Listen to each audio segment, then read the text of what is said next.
Gravando. Eva, Helena, Maria ou Sofia? São quatro os arquétipos propostos pelo Jung para ilustrar os quatro níveis de desenvolvimento da ânima. A ânima é um conceito fundamental na psicologia analítica e ela fala da interioridade feminina presente no homem e como ela influencia os seus desejos e também os estados mentais.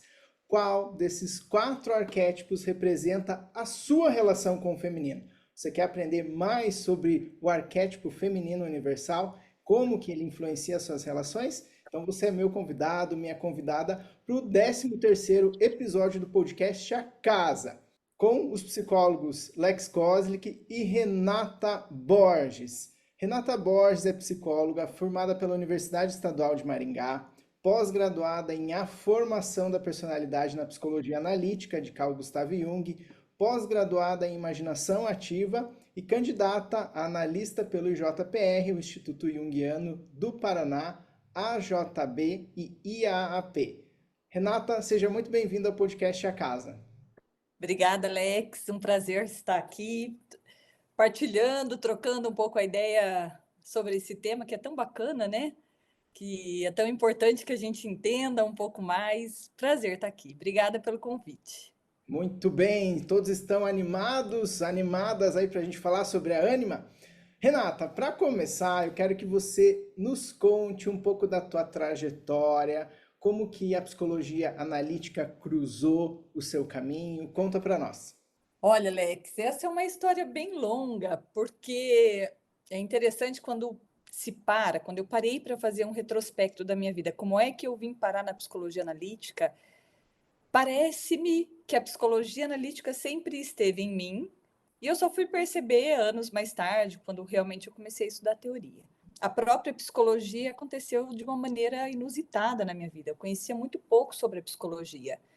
Chegou a época do vestibular, estava muito perdida e daí foi numa conversa com a minha mãe.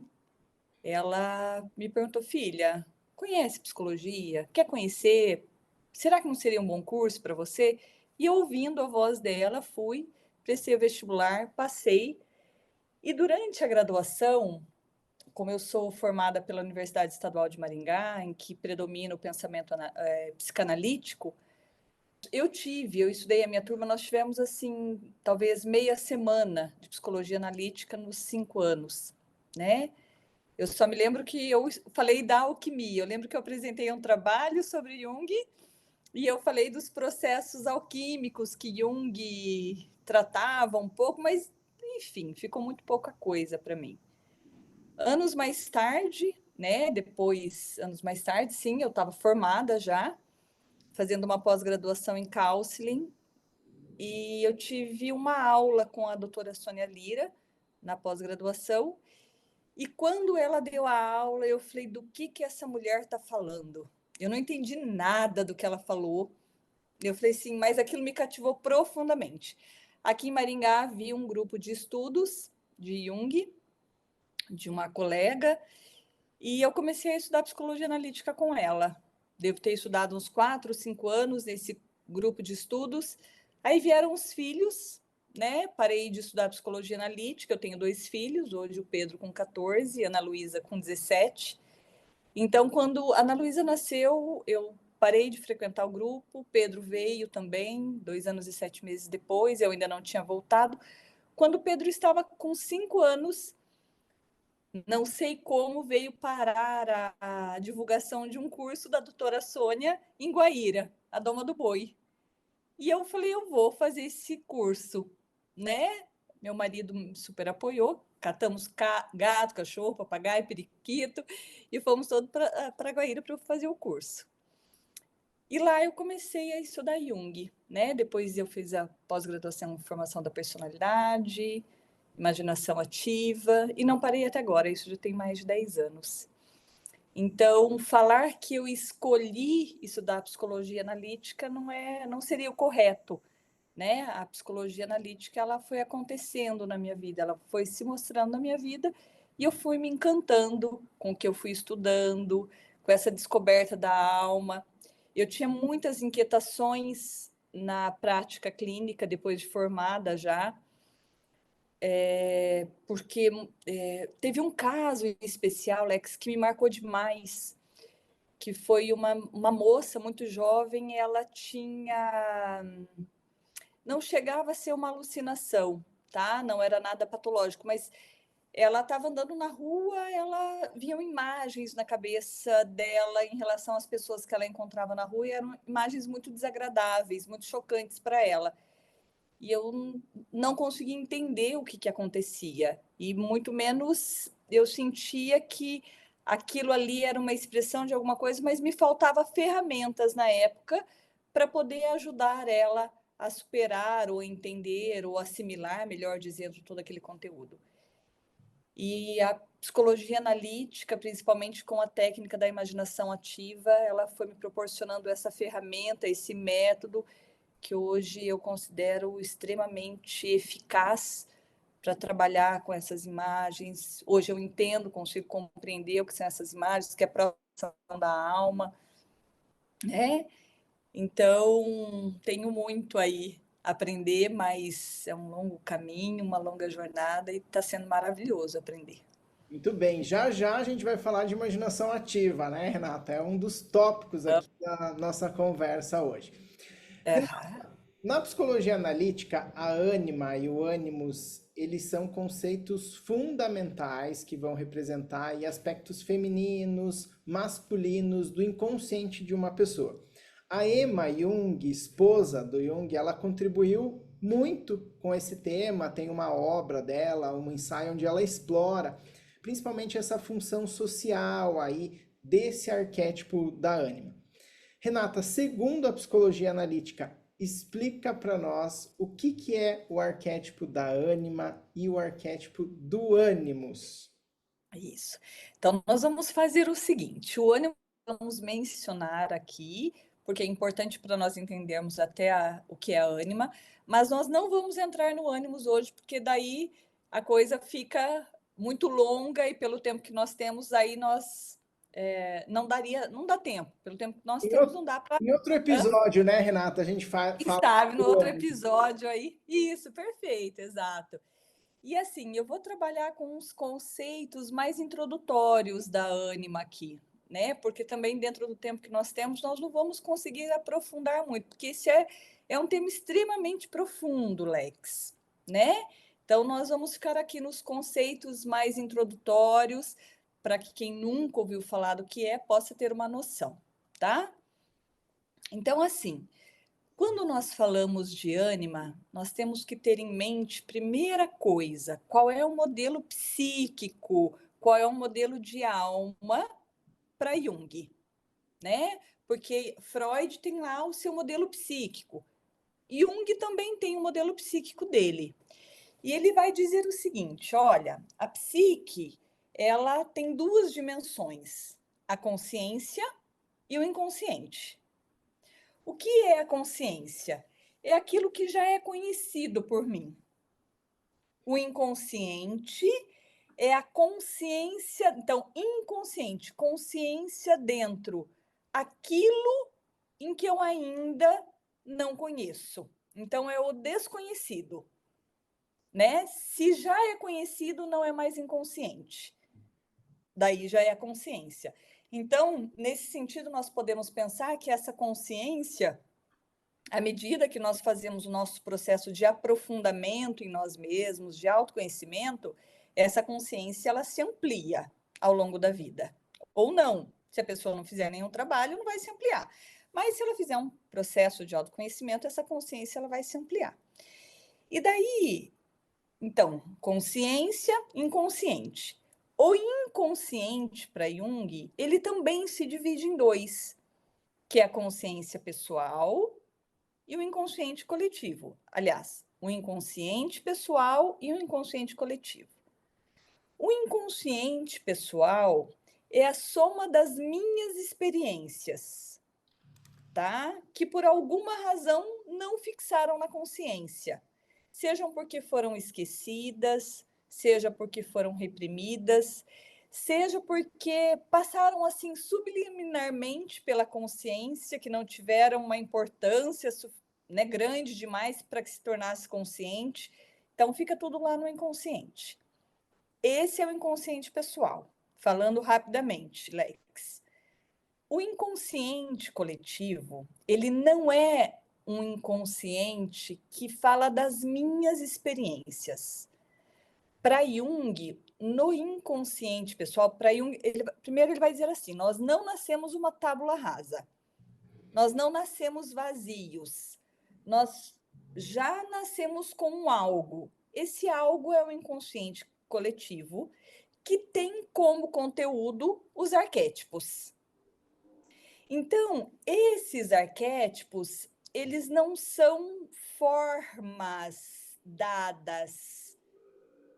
É como se fosse um potencial, ou numa linguagem mais platônica, Platão vai falar de ideia, talvez um pouco diferente do que nós entendemos, tem que entender o que é ideia para Platão, que é então assim, é uma matriz, uma ideia, uma forma sem forma, da qual produz, da qual, dependendo aí do ambiente externo, vai se produzindo os conteúdos da minha vida. Mas isso já é dado, tá? Então, isso já existe a priori. Então, nós vamos falar assim, que esse inconsciente coletivo, com os arquétipos como conteúdos, eles existem a priori.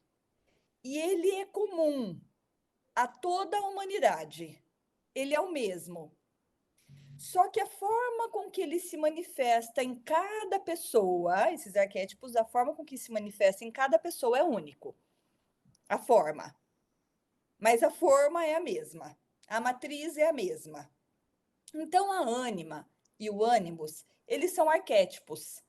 Eles não são produzidos pelo meu ato de vontade consciente, né? Então, o que é a ânima? Jung deu o nome de ânima para aquele conjunto de tendências femininas que caracterizam o homem na dimensão inconsciente. Porque o homem, para Jung, tá? E é importante eu frisar isso, que eu estou falando com base na psicologia analítica clássica, junguiana, não pós-junguiana, tá? Porque na pós-junguiana isso já, neo-junguianos, digamos assim, eles trouxeram uma leitura diferente disso. Eu sou uma psicóloga analítica junguiana clássica, eu sigo Jung. Então ele vai dizer assim, olha, o homem na dimensão consciente, ele é masculino. E na dimensão inconsciente, ali estão as tendências femininas. Na mulher, é o oposto. A consciência da mulher é feminina, enquanto as tendências masculinas estão no inconsciente. Então, o que são essas tendências femininas? O que nós chamamos de tendência. Isso daí dá um rolo danado, tá, Lex? Porque eu tenho. Lex, se eu estiver me alongando demais, você vai me cortando aí, vai fazendo perguntas, tá? Eu tenho ouvido muitas pessoas falarem de ânima, falarem de ânimo, numa compreensão muito distorcida. Muito. É como se eles reduzissem muito o conceito de ânima e ânimos, tá? Mas o que é o conjunto? Como são essas tendências femininas, tá? Pensando assim, então que no homem a ânima, essa tendência feminina está no inconsciente. O que é que está inconsciente no homem? De um modo geral é o quê? Os afetos, os humores, né?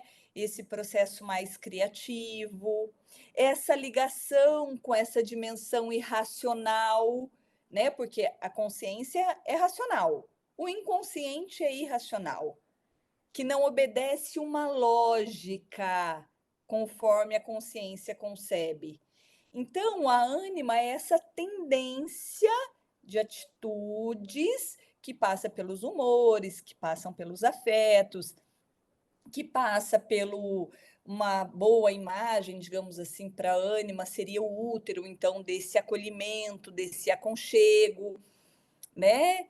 Então, isso, sim, lógico que aí a gente pode ampliar muito mais, mas de um modo geral seria isso. O ânimos é o quê? O ânimos é aquela atitude mais discriminativa, de maior ação, de norma, de regra, né?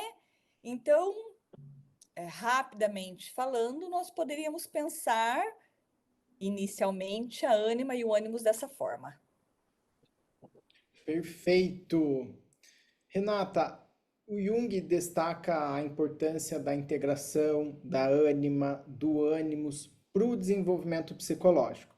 Como você É, falou, a ânima vai representar essa imagem interna que o homem tem da mulher, que é crucial aí para ele lidar com esse próprio lado feminino inconsciente. isso.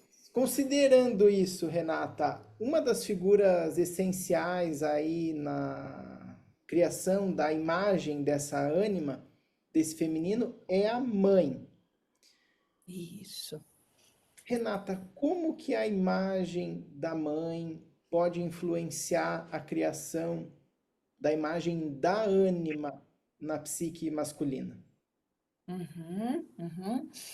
Então, olha só, a ânima, ela não é influenciada por aspectos externos. Como ela é um arquétipo, como é algo inato, não é o externo que influencia a sua criação, tá? Que a ânima é uma tendência feminina inconsciente no homem. Então, o que acontece que esse inconsciente, como ele não dispõe, Lex, de uma linguagem verbal, racional, como é a linguagem da consciência, a forma dele se mostrar, se tornar visível para nós é através das projeções. Então, veja, essa figura da ânima presente no inconsciente masculino, ela vai se projetar no mundo externo. E a primeira figura que vai receber essa projeção é a mãe. Então, a mãe, ela recebe essas primeiras projeções, tá? Isso ao longo da vida, outras mulheres vão recebendo essas projeções. Aí nós podemos pensar em quem? Nós podemos pensar na professora, naquela professora que me cativou quando eu era criança. Nós podemos pensar, nossa, tá vendo? Tá saindo uma mãozinha ali, você viu? Nós podemos pensar daí futuramente nas namoradas, as namoradas aí, os relacionamentos que o homem vai estabelecer, os relacionamentos amorosos, essas figuras por quem ele se apaixona recebem a projeção dessa ânima, tá? Isso numa dimensão individual. Coletivamente também existem as projeções em instituições, como a igreja, como o próprio Estado, né, entre outras, que representam, então, coletivamente, que traz essa ideia da ânima também. Então, só voltando na tua pergunta, como a mãe influencia? Não é ela que influencia. A mãe, ela vai receber a projeção dessa ânima, tá? Seja positivamente ou negativamente, dependendo de como se estabelece o relacionamento com essa mãe. Então, essa projeção ela pode assumir uma forma mais positiva ou mais negativa, e daí, sim, Alex, de acordo com o relacionamento dessa mãe com esse filho. Perfeito. E a gente já vai falar também, Renata, sobre a ânima positiva e negativa. Ah, Mas antes, eu gostaria que você falasse sobre a relação que o homem vai ter com a ânima em relação às questões emocionais e os próprios relacionamentos mesmo. O Jung fala que a ânima ela é uma ponte entre o consciente e o inconsciente. E Renata, então conta para nós de que forma a ânima pode influenciar as nossas interações nos relacionamentos. Uhum. Bom, Lex, isso é bem complicado, tá? Complicado, mas possível. Vamos tentar entender aqui, né? E vamos devagar aí para, né, para ver até onde a gente consegue chegar, Ninguém tá? disse que seria uma tarefa fácil compreender. O Jung fala que no caminho do autoconhecimento, a ânima é um dos últimos estágios, né? Que ela viria depois do confronto com a persona, depois do confronto com a sombra, a ânima estaria lá na frente. Então a gente está se atrevendo aqui também, né, Renata, a falar desse Sim. conceito que é tão profundo. Então vamos lá. Então vamos pensar assim, tá, Alex? Nós também temos que pensar nos estágios da vida, da maturidade, do quanto essa consciência já ampliou, do quanto ela ainda falta, né, de integração aí da sombra, da persona, do quanto ela já integrou desses aspectos femininos inconsciente, né? Então, olha só, o que que acontece? Dependendo do estágio da vida, essa ânima, ela vai se projetar.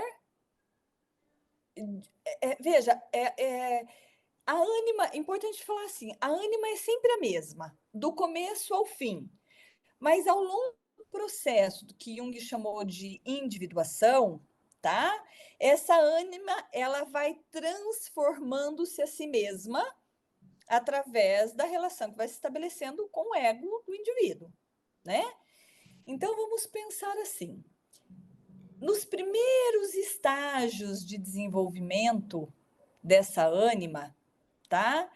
Ela assume características que projetadas em figuras interiores, em mulheres exteriores, com determinadas características, tá? O que atrai numa determinada fase, principalmente de início, né, de início de desenvolvimento, são as características físicas, né? É o sex appeal daquela pessoa, falando numa linguagem mais clara, é o quanto aquela pessoa mexe comigo, mexe com os meus instintos, com a minha libido, né? Então, essa ânima, nos primeiros estágios, ela vai influenciar o quê? Ela vai quase que moldar o meu olhar, o meu jeito, naquilo que me atrai. Por quê? Porque ela vai se projetar em pessoas, em indivíduos que representam essa fase da ânima, né? Depois até acho que talvez dê para explicar um pouco melhor. Você falou no início aí da Eva, né? Da Helena, de Maria e Sofia. Então, e você comentou também que a ânima, ela é a ponte de relacionamento para o inconsciente. Mas até chegar nisso, porque aqui, quando ela se torna uma ponte de relacionamento com o inconsciente, a ânima, ela já foi integrada, muito dessa ânima já foi integrada, né? Muito da projeção já foi recolhida. Mas até chegar nesse estágio, ela vai projetar no mundo. Porque, veja, em estados iniciais da vida, é a fase do quê? São as fases do relacionamento, é a fase que os hormônios estão girando no corpo. Então, ela vai projetar de acordo com isso que também se passa fisicamente comigo, tá? À medida que essa ânima vai se integrando, as características daquela com quem se relaciona externamente também vai se modificando, né? Se antes eu queria mais esse contato físico, biológico, que me interessava era aquilo que acendia os meus instintos, né? Que é aí o estágio da Eva. Quando chega aí no estágio de Helena, aqui já é necessário que exista um vínculo individual com aquela pessoa, tem que ser aquela pessoa, não pode ser qualquer outra, como é no primeiro estágio de Eva. No estágio de Helena, é aquela pessoa. É aquela pessoa, precisa de um romance, de um afeto, de um envolvimento. Por quê? Porque aqui muito do aspecto só sexual da ânima já foi assimilado. Ainda é muito sexual no estágio da Helena, que nós chamamos de Helena, que é o segundo nível de desenvolvimento. É muito sexual ainda, mas aqui já existe um olhar pro indivíduo, já tem um olhar mais individualizado, tá? Quando nós caminhamos um pouquinho mais no nosso desenvolvimento, nós chegamos ao estágio de Maria, né? Da Virgem Maria. Então, esse Eros, que até então ele era muito sexual, ele começa a ser espiritualizado. Não quer dizer que a dimensão externa, né, aí do sexual ela desapareça, não é isso. Mas aqui começa a surgir a dimensão espiritual. E isso vai culminar no último estágio que daí é de Sofia, que é a sabedoria, tá? Então, ao longo desse processo de transformação da própria ânima, externamente, as mulheres com quem que vão representando, que me atraem, né? Elas também vão se transformando, Lex. Isso é muito interessante porque eu já ouvi muito assim, né? Mas olha, lá quando a gente começou o namoro ou no início do casamento, tinha uma coisa. E aonde foi parar aquilo? Aonde foi parar aquilo que me atraiu tanto? Veja, se a pessoa, mesmo sem se dar conta, por isso que é tão importante o que o Jung fala do processo de individuação, que ele, né, tem que ser consciente, porque se a pessoa não se dá conta de que está vendo um desenvolvimento, né, uma individuação, ele está se tornando um indivíduo, essa transformação da ânima ou do eros, tá? Ele não vai entender e ele vai querer ficar pegado lá nos primeiros estágios, né, do desenvolvimento. Então, de que maneira influencia? Influencia porque as projeções, elas, à medida que eu vou caminhando no meu desenvolvimento, as projeções externamente também, as mulheres que recebem essa projeção também vai mudando o perfil delas, né? E isso não é uma escolha, Alex. Desde que faça um processo de autoconhecimento aprofundado, né? Não apenas no inconsciente pessoal, mas que se adentra no inconsciente coletivo, vai sofrer essa influência, né? Vai passar por essa transformação, aquilo que me agradava no início da vida, como forma de relacionamento, passa a não me agradar mais agora. Apesar que Jung vai dizer assim, é muito difícil quem passa do terceiro nível. A maioria das pessoas se mantém aprisionadas aí no primeiro, no segundo nível da desenvolvimento da ânima. Não conseguem passar disso, né? Isso daí já é uma outra história que fica para uma próxima vez, né? Mas influencia dessa forma. A transformação da ânima, ela vai mudando a minha relação com o outro, ela vai transformando a minha relação, a minha expectativa de relação com o outro. Perfeito, Renata. A Renata comentou sobre a projeção, que é a maneira de a gente também entrar em contato com essa figura da ânima. Vou lembrar que o primeiro podcast aqui nosso é sobre projeção, número Uhum. um, lá com a psicóloga Aline Zanon. A gente falou sobre projeção, que é um conceito aí também fundamental no caminho proposto aí pela psicologia, né, analítica no autoconhecimento. Então, quem não viu, depois vai conferir. Renata, você falou sobre a ânima ter esses quatro estágios distintos aí, a Eva, a Helena, a Maria, a Sofia, mas o Jung também classifica que a ânima pode ser positiva ou negativa.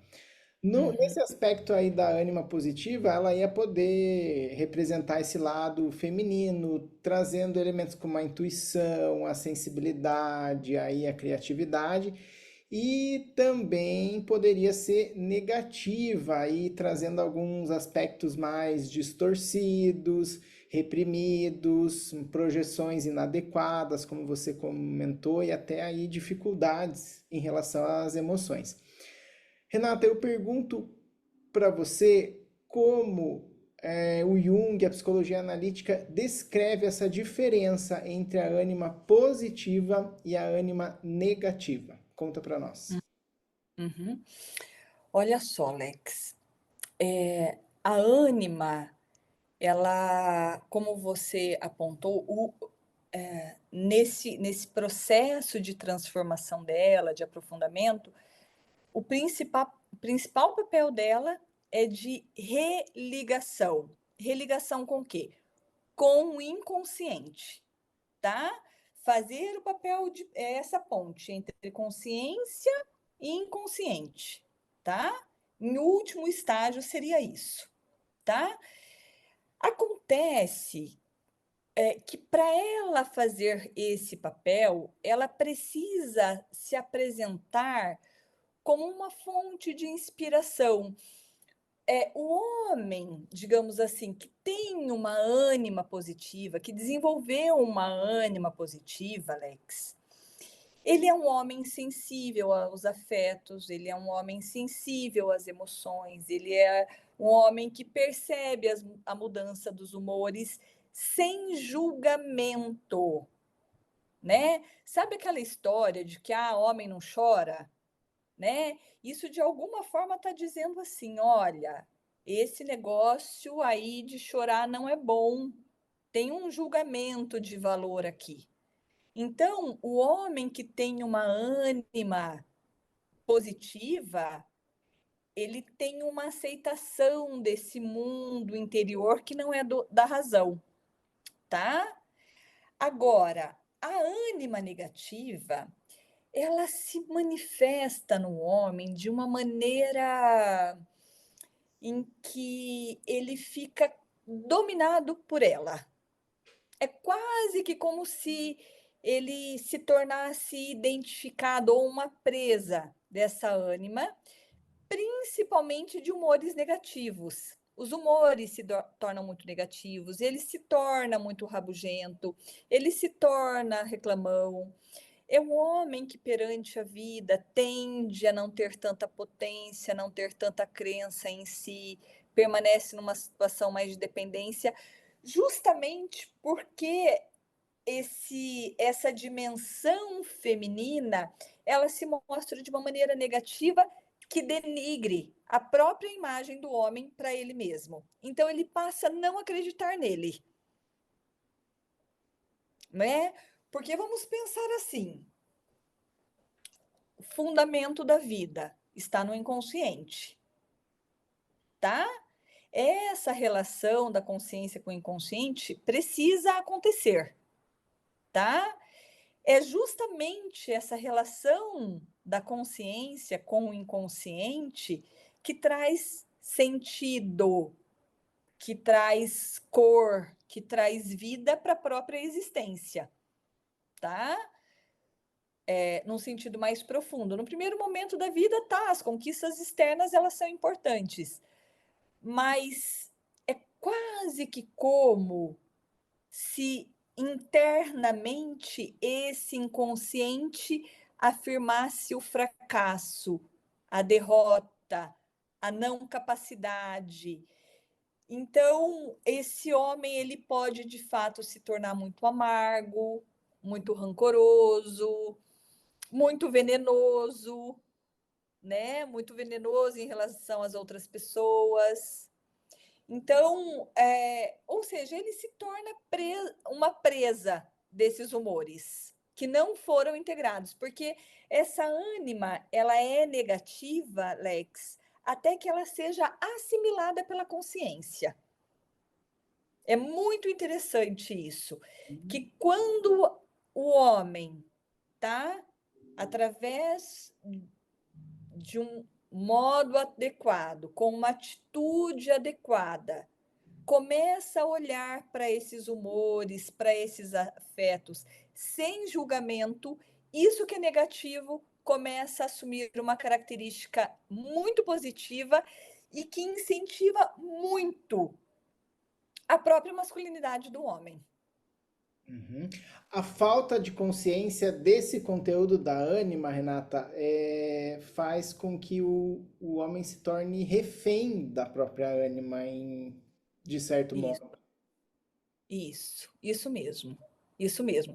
Mas vamos pensar assim, e aí tem uma coisa importante, porque enxergar essa ânima como um aspecto interno só vai acontecer após o recolhimento da projeção, Hum, tá? Que isso precisa ser feito várias e várias e várias e várias vezes, tá? Essa ânima, Alex, interna no homem, ela vai estar projetada nas figuras externas com que esse homem se relaciona, tá? E daí é importante ver como é que são essas figuras externas que representam a ânima dele se relaciona com ele. Se o eleva ou se puxa ele para baixo. Se essas figuras externas são figuras que incentivam e que acreditam no potencial, no crescimento, ou aprisionam numa dependência, né? Eu me lembro quando eu, pela primeira vez, estudei a ânima a ânima e o ânimos, e foi comentado sobre um homem de bastante sucesso financeiro aqui. E daí foi falado: olha, pode ser que inclusive tenha sido essa mulher externa, que era a esposa dele, como uma ânima representante da ânima dele, que o ajudou a chegar onde chegou. Aquele velho ditado, né? Atrás de um grande homem tem sempre uma grande mulher. Então, veja, essas figuras externas que recebem essa projeção, elas podem disputar poder com a gente, elas podem o quê? Elas podem nos colocar para baixo sutilmente, podem muito mais ressaltar, realçar os defeitos do homem do que as qualidades dele. Então, é muito importante nós pensarmos como é que é essa figura com que eu me relaciono externamente, representante da minha ânima, e como ela se relaciona comigo. O que é que me liga a ela, a essa figura externa? É a dimensão físico-biológica, ou seja, o sexo em si mesmo, é o afeto que eu nutro, é a característica pessoal que eu nutro por ela, é a forma com que ela se relaciona comigo, é a sabedoria com que ela conduz as situações. Então, tudo isso são importantes, são coisas importantes para irem observando nos relacionamentos, porque isso está projetado no mundo, Lex, perfeito, tá? perfeito. E Renata, acho que é importante colocar também que quanto mais inconsciente for essa imagem da ânima para a pessoa, mais esse conteúdo arquetípico tem autonomia também sobre a pessoa, né? Isso, exatamente.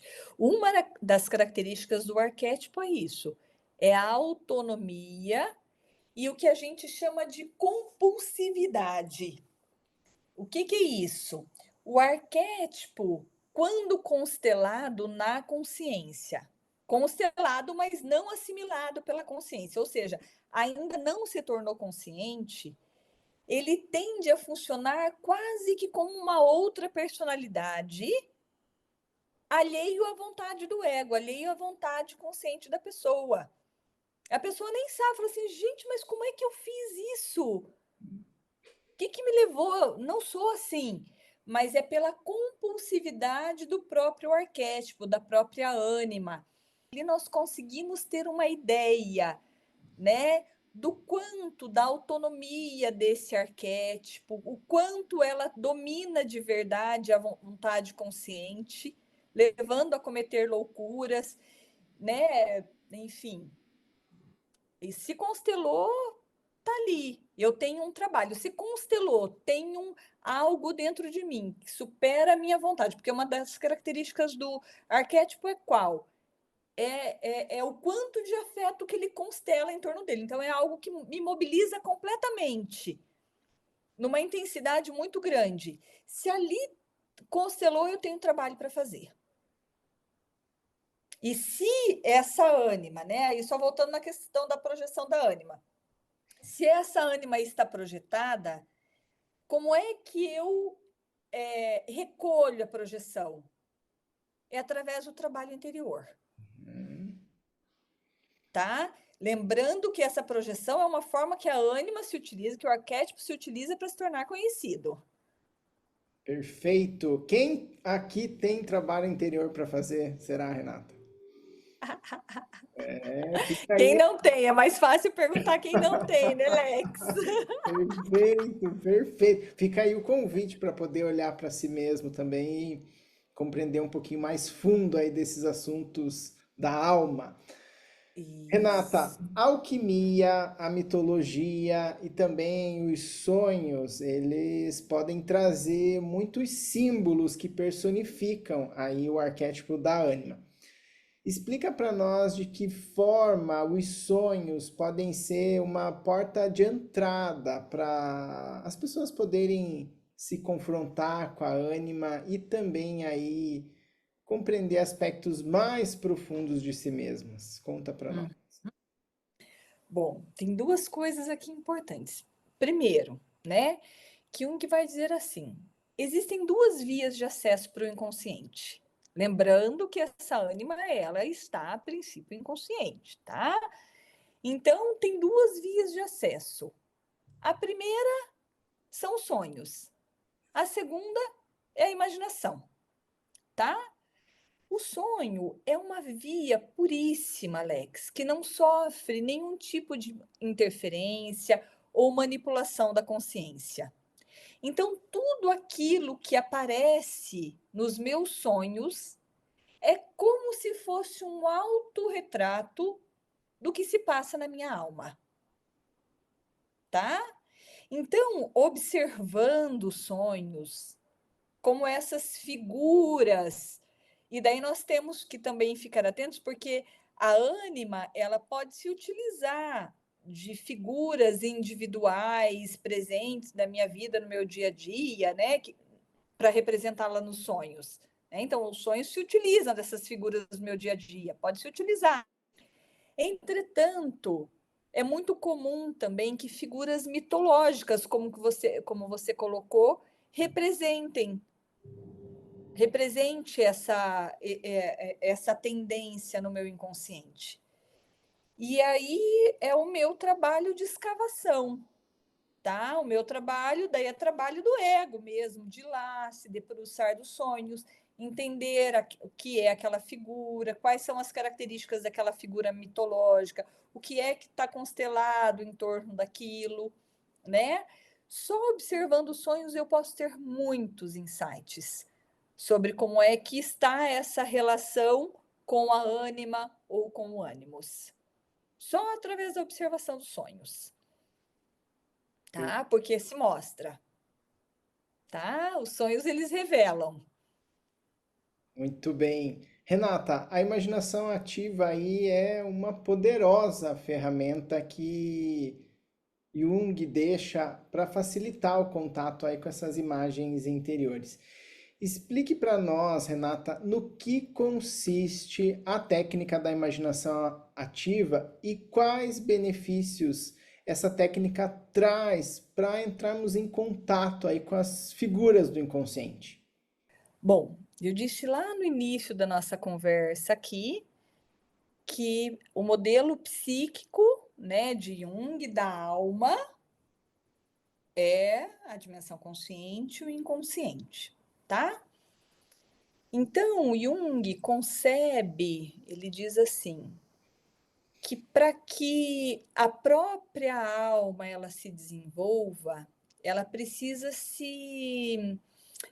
é como se ela se dividisse em pares de opostos. Então, ânima e ânimos, consciente e inconsciente, que é o próprio modelo da natureza para se criar. Macho, fêmea, noite e dia, quente e seco, claro e escuro, né? É um modelo presente aí na própria natureza. Bom, acontece Acontece que a consciência, à medida que ela vai se formando, tá? Na próprio desenvolvimento da criança, através da educação, dos valores que ela vai recebendo, ela vai se identificando muito com os conceitos morais, os conceitos do mundo, tá? E todos esses valores éticos e todos os valores pertencentes ao inconsciente, eles ficam inconscientes, essa consciência dentro, como eu disse no início, tá? E eu também disse para vocês que o inconsciente ele não dispõe de uma linguagem verbal, ele dispõe de uma linguagem simbólica, que a consciência tenta interpretar, mas quando ela interpreta, se não é uma interpretação adequada, ela passa a dar um sentido para aquele conteúdo inconsciente, mas que é um sentido da própria consciência. Então, o que acontece? Como é que nós conhecemos esse inconsciente? Como é que nós podemos adentrar esse inconsciente? Lex, isso é muito importante. Eu não conheço nenhuma outra ferramenta que possibilite adentrar no inconsciente, a não ser a imaginação. Então, a imaginação é esse método de diálogo entre a consciência e o inconsciente, através de uma imagem, tá? É sempre através de uma imagem. Conceito, palavra, não é imagem. Importante fixar isso, tá? Conceito, imagem, conceito, palavra, não é imagem. Nós precisamos encontrar uma imagem, tá? Para que o diálogo aconteça. Uma imagem que represente um sintoma físico ou psíquico, tá? Então, essa imagem pode advir de um sintoma físico que eu tenho, de um sintoma psíquico.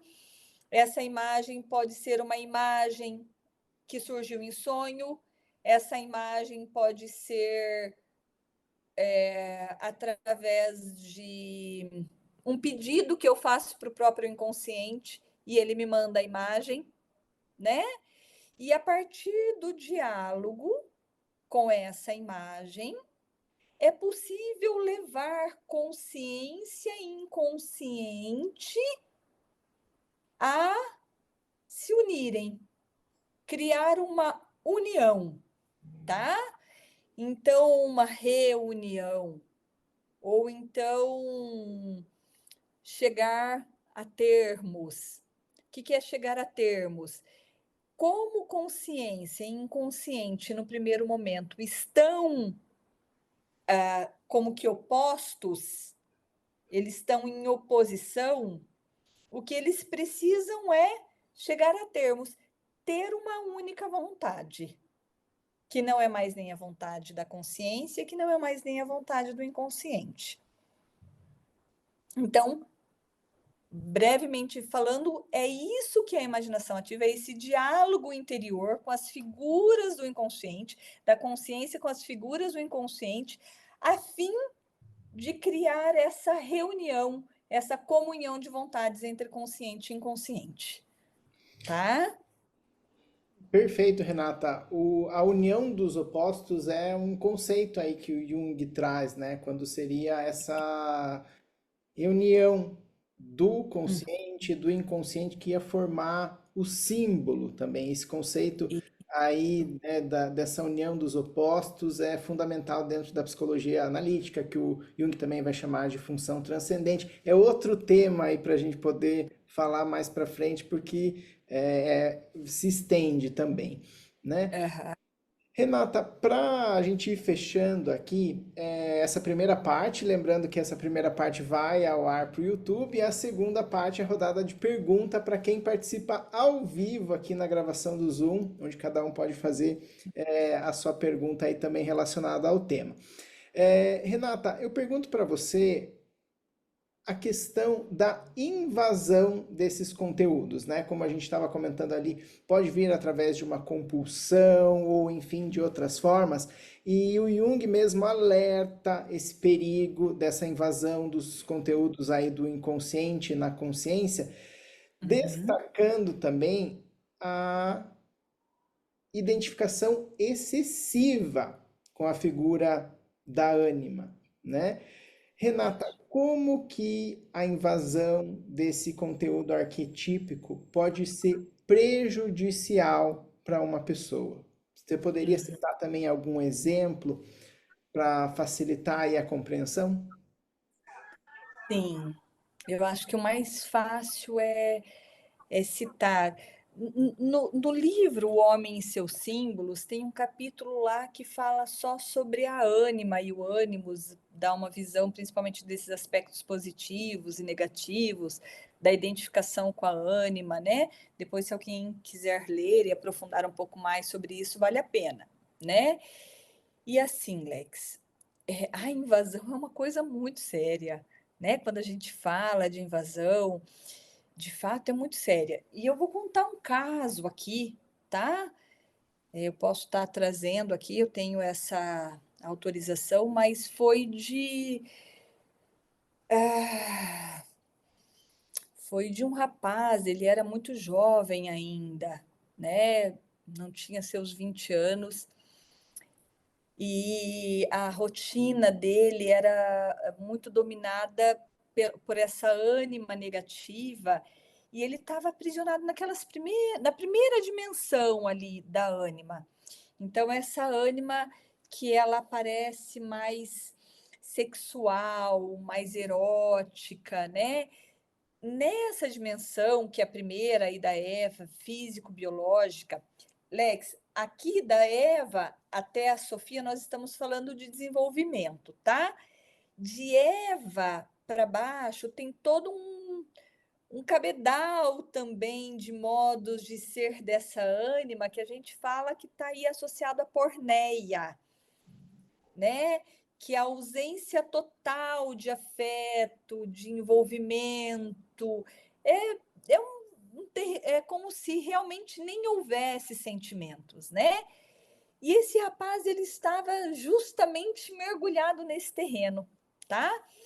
Então era uma coisa muito louca porque ele trabalhava durante o dia, o dinheiro que ele ganhava durante o dia era para gastar à noite com principalmente com pornografia, Alex. Então, e daí ele virava à noite. E assim, por vezes ele acabava perdendo o trabalho mesmo, não conseguia levantar, não conseguia, né, não conseguia desenvolver uma vida saudável. Então, isso é uma. Ele estava completamente possuído por essa ânima negativa, dessa dimensão mais inferior, Lex. A ânima, Dessa ela dimensão mais. tem essa autonomia que ela muda a vida comum do indivíduo ali nas situações diárias mesmo, né? É, Trabalho, acaba afetando tudo isso, família, relacionamentos. totalmente, Lex. Afeta tudo, né? A gente pode ver aí, né? Principalmente quando não existe nenhum trabalho de assimilação desses conteúdos, e dependendo aí a própria história de vida da pessoa, pode degringolar aí para as dimensões infernais da manifestação dessa ânima, tá? Porque ela é divina, ela pode ser divina, mas ela também pode estar lá nas dimensões mais infernais dela, mais instintivas, em que é como se fosse de fato um terreno árido, ressequido, que não há qualquer tipo de envolvimento, sentimento, nada disso. Então, mas voltando nessa questão da invasão, isso era, e foi muito interessante numa dada, ficou muito pouco tempo comigo esse rapaz, mas numa dada situação, Lex, ele trouxe a imagem.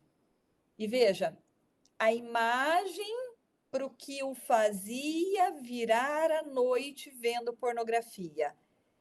E depois, é muito interessante porque você vai pesquisar em bibliografia que fala da ânima, é exatamente isso, essa mulher como que feiticeira, sedutora, diabólica, que o prende nesse estado. Foi exatamente a imagem que ele trouxe. Exatamente essa imagem.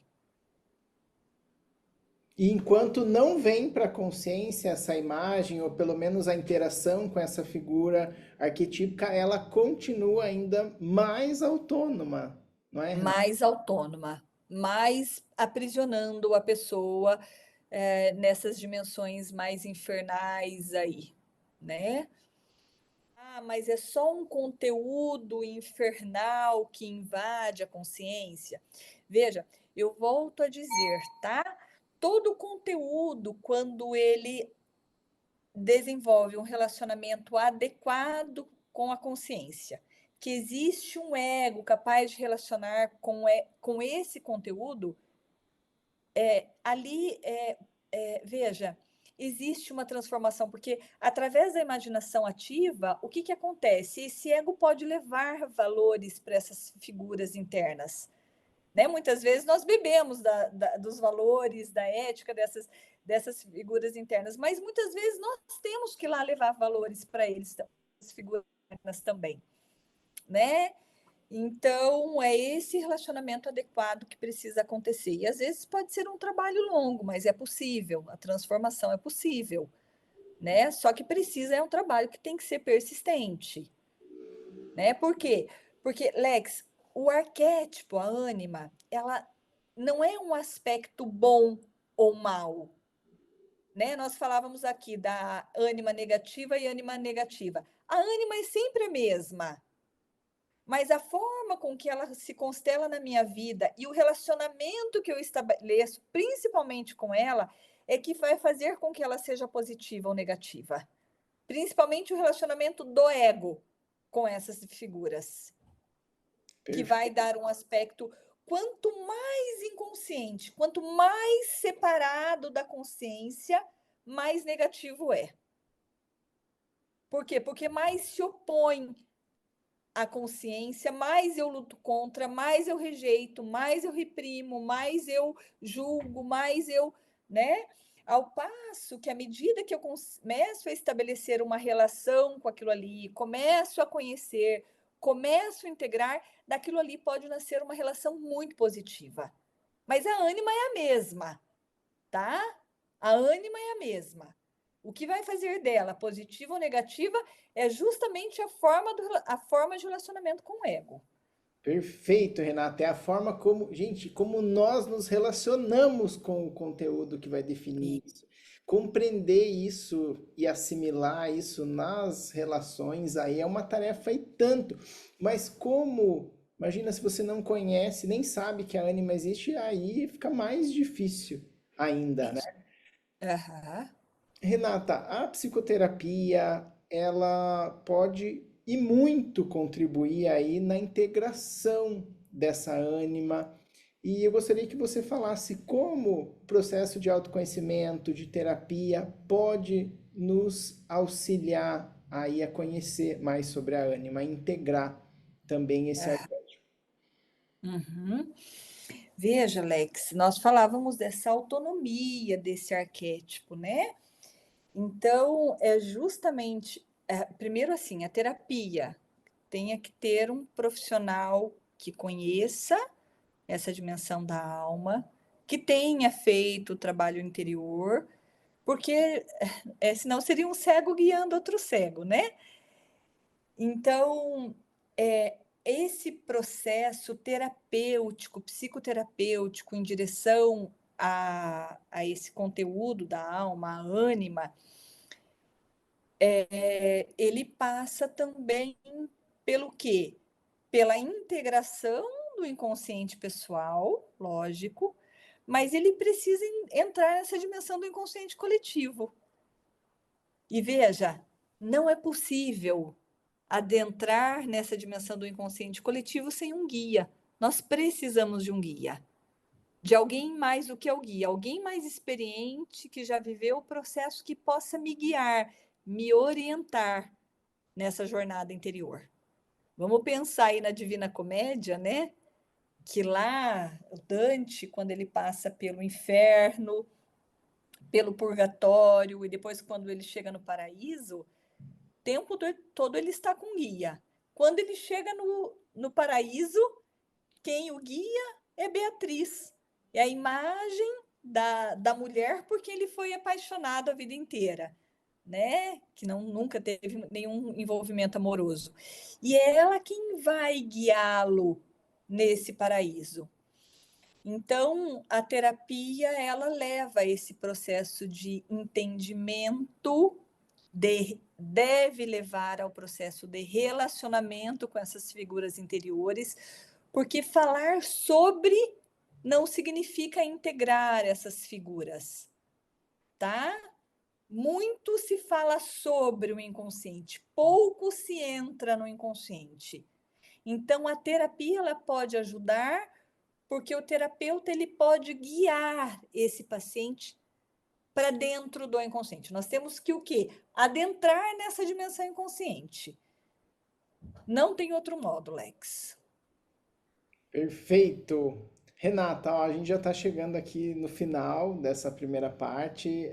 Passa tão rápido, né? Passa muito rápido, é um tema muito profundo. Todas as palavras que a gente traz aqui ou explicações, elas muitas vezes acabam ficando redutivas, assim, porque é um conceito muito profundo que não é apreendido teoricamente. Como a Renata falou, ele deve ser vivenciado através das próprias figuras interiores. O meu processo vai ser diferente do processo da Renata, que vai ser diferente do processo de todos. Tem essa individualidade, essas imagens, elas esperam muitas vezes, aguardam aí esse contato, porque é através delas que nós podemos conhecer um pouco mais sobre nós mesmos. Renata, gostaria que você deixasse aí as suas palavras de encorajamento mesmo para aqueles que estão aí dispostos a trilhar esse caminho do autoconhecimento. Vou ler um trechinho aqui do livro Homem e seus Símbolos como palavras de encorajamento, tá, Lex? Vamos lá, vamos lá. Apenas a decisão dolorosa, mas essencialmente simples, de levar a sério sentimentos e fantasias, pode evitar a estagnação do processo de individuação. Nesse processo, a ânima volta a ser o que era inicialmente, o feminino interior no homem, transmitindo as imagens vitais do self. Então, traduzindo em outras palavras, tá? É uma decisão. Quem quiser conhecer mais sobre a ânima, chegar a esse relacionamento com essa figura interior, é uma decisão. É uma decisão. O que eu quero, o que eu busco, onde eu quero chegar. Porque, Lex, e lógico que tem que haver uma necessidade para isso, tá? Às vezes só a vontade, porque eu quero, como um ato de capricho, não leva a lugar nenhum. Mas tem que ser uma decisão baseada numa necessidade. E lógico, Lex, se por um lado nós, indivíduos, decidimos fazer esse processo indo ao encontro do inconsciente, por outro lado, o inconsciente precisa da contrapartida dele também, vir ao nosso encontro. E isso a gente não controla. Mas eu tenho que ir lá, muitas vezes, bater na porta, até que essa porta se abra. E lógico, qual é o benefício grande de quando se faz um caminho de interioridade ou de individuação, como o Jung falou? Principalmente é a consciência, é essa ampliação da consciência.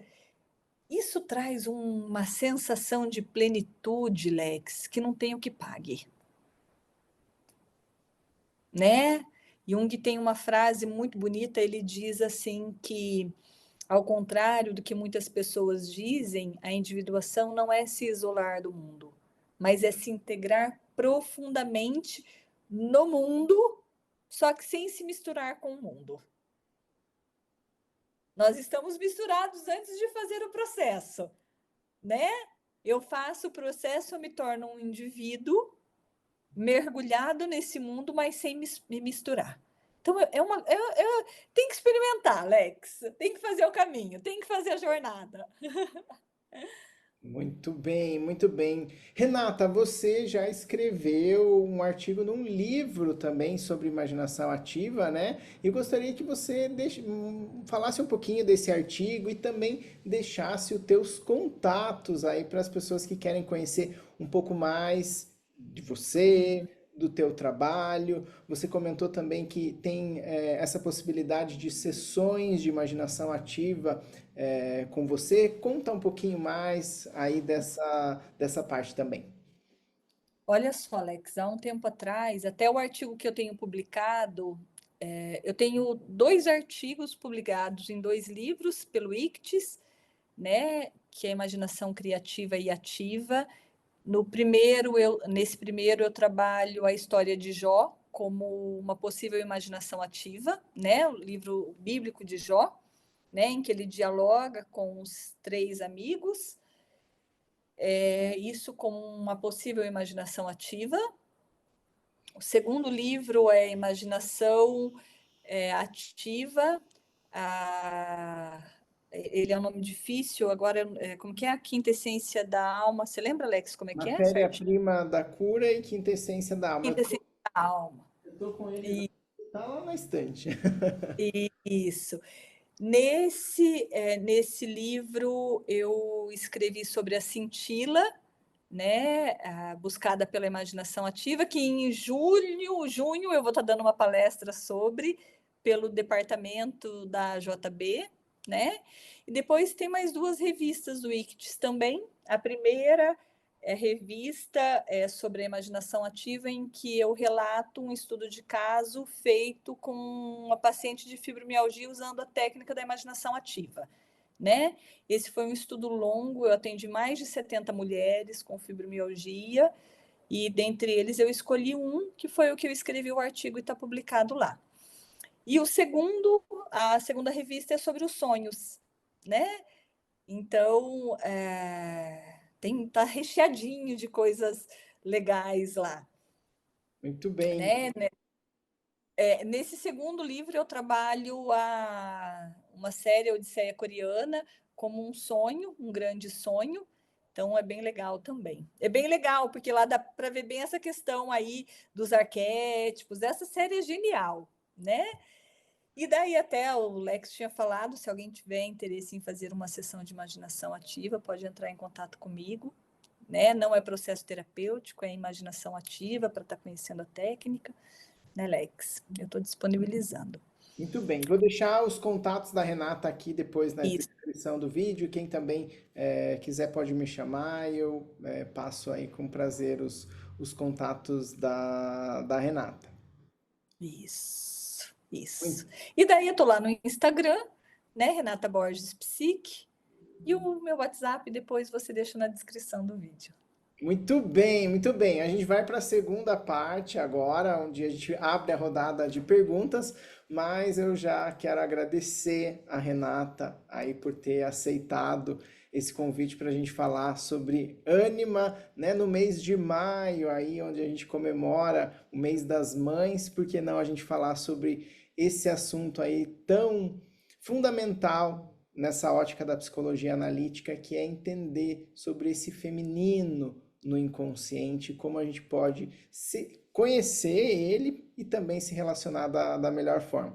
A linguagem do inconsciente é simbólica, que nesse podcast aí você possa ter se confrontado aí com diversas imagens que representam o seu próprio feminino. Fica esse convite aí para dialogar com essas imagens, poder integrá-las na consciência. Se você acompanha só pelo YouTube, eu me despeço por aqui, mas se você acompanha ao vivo, vamos abrir o bar da casa. Então agora todo mundo liga as câmeras.